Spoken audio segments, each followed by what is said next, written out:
Good afternoon. I wanted to come before you today to just give a couple of corrections to the video that I posted earlier um, entitled Road of Remembrance, the Resurgence of Lynchings in America. There were a couple of glaring mistakes in it mistakes of fact that I wanted to correct for you. Number one, I had said that Miss Tasia Fortune, who is the lynching victim in Jackson, Mississippi, um, on August 6th, a couple of weeks ago, I had reported that she is 18 years old, and it turns out that she was 29 years old.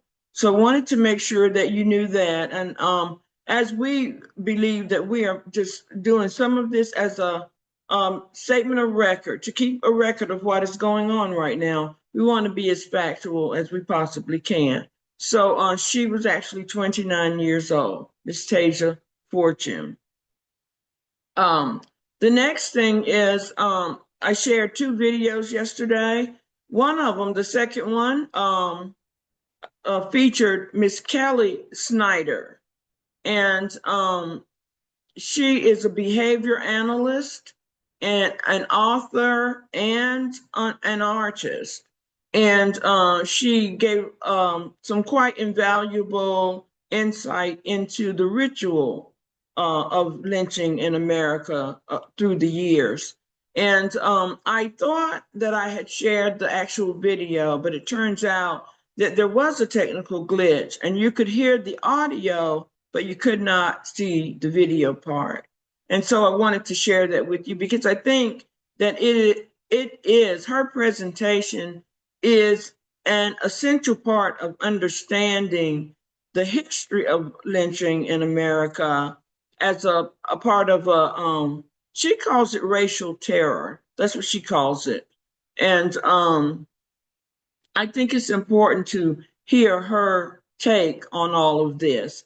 And so I'm going to try to share that video with you once more, um, just to make sure that you see the video. And then certainly if you choose to, you can go to the YouTube channel and look for her. She is with, her organization is called Kofi, KOFI. .org, and you can find uh, her full, library, and certainly you can find this video. So, but I just wanted to make sure that on this end you have seen the video that I was referring to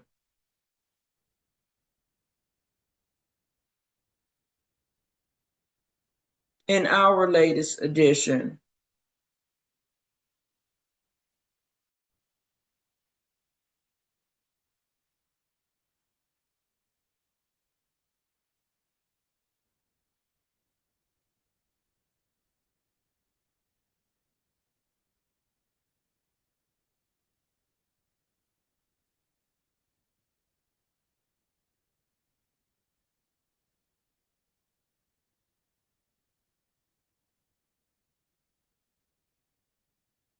Okay, here we go.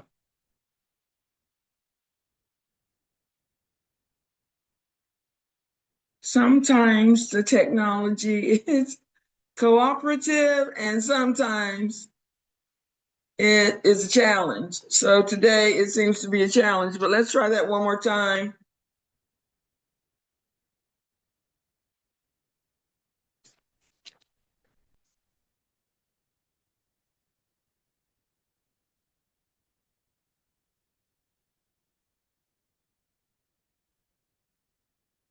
This is Miss Kelli Snider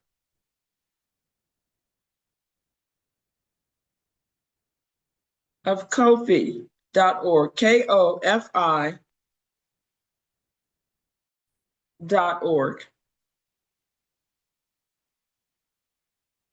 The Ritual of Lynching. lynchings as something that happened in the dark of night when a few rogue characters whisk a black person away and murder them. And maybe that's what's happening today in the lynchings that are occurring today. But historically in this country, I think we need to be aware of a different reality. Lynchings in American history of black people have taken place in a ritualistic way. There's an order to it. And it looks like this. I'll illustrate with the case of Jesse Washington. Now, Jesse was a 17-year-old kid. He was a farm laborer in Waco, Texas. Texas was notorious for stuff like this. Here's the first part of the ritual. He was accused of murdering a white woman. Her name was Lucy Fryer, and she was his boss's wife. Well, he got a trial.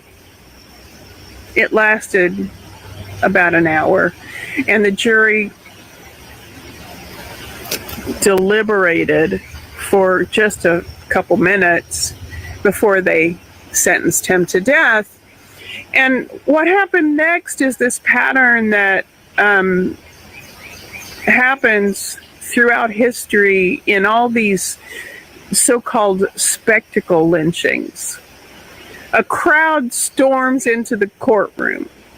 They seized Washington and dragged him through town. Now, sometimes they break the guy out of jail. Sometimes they go to his home and drag him away. And then there's the audience. In the spectacle gatherings, there can be a big crowd. There were 5,000 to 10,000 people at Jesse Washington's murder, and they brought picnics. There were photographers. It was a party. So this was a community event that white people did to bolster white supremacy. Oh, good. We're going to have a lynching. And let's plan for that. We know what goes into a lynching. It's always the same. Let me bring in the point about this being a family affair. Businesses closed, schools let out, and children were an active part of the lynching scene. This creeps me the fuck out. Then comes a period of torture.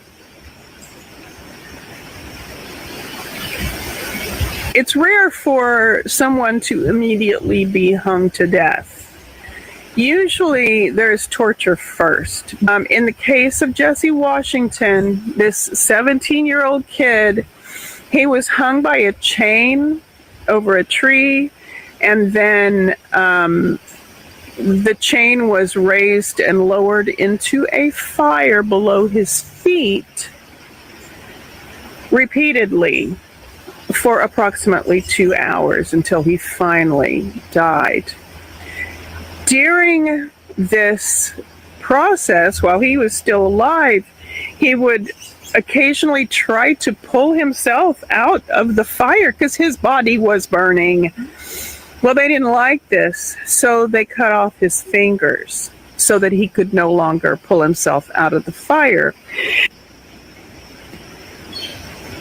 So after Mr. Washington died, people rushed up to the remains and cut away pieces of Mr. Washington's body as souvenirs.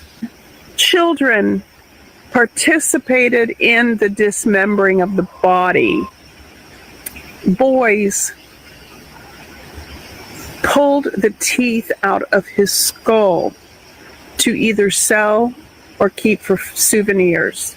Now, it is not easy to get the teeth out of a young adult in their prime. They had to use force. They had to have teamwork. And the children did this. Children stood over his burnt body and pried or broke teeth from his skull while adults watched. And then after it was all over, the photographers sold the pictures. They sold the pictures of the murder. It was a public ritual of racial terror that was witnessed, approved, and remembered apparently fondly by an entire community. Our culture, such as it is, devised a system of ritualized murder of Black people. Those kids lived on, and they raised kids. A kid who participated in a lynching raised children, and those children grew up, and their children are alive now.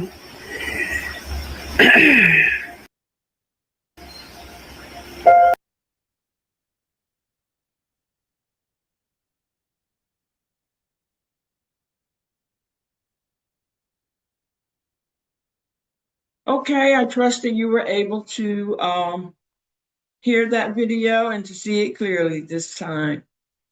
I just want to note one more time for this video, the random nature of lynchings. As Ms. Snider reported and was reported by the other gentleman, the attorney Brian Stevenson, who spoke in our earlier video, they each talked about the random nature of choosing the person who would be lynched. It was not always a person who had committed some kind of crime or even was suspected of some kind of crime. That person could be simply chosen at random to be a victim of lynching. And then she goes through these facts of the steps of the lynching, the accusation, the mob gathering, the decision to either break the people or person out of jail, which happened to the 3 civil rights workers, dragging them out of their home, which happened to Emmett Till in the 50s, young Emmett Till, 14 years old. And then she talked about the fact that it was a community event. Businesses closed, schools closed, and it was a family affair. People would bring their children to the lynchings, and then they would torture the person first, and the children would watch, and then mutilation would occur, and the children would be allowed to go and pull the teeth from the remains of this person who was lynched and burned. And these teeth would be kept as souvenirs, and other body parts would be cut off as well and saved as souvenirs. And then finally, the perpetrators of this violence would call in the photographers who would take pictures usually of the crowd standing near the body. And these photographs, as she noted, would also be sold as souvenirs. Okay, we want to thank you for just checking in on these corrections and giving you an opportunity to view Ms. Snider's video. Thank you for tuning in for this. This has been another edition, a brief edition of Faith, Family, and Political Affairs, to be watched in conjunction with the earlier video today, the full broadcast, Road of Remembrance, the Resurgence of Lynchings in America.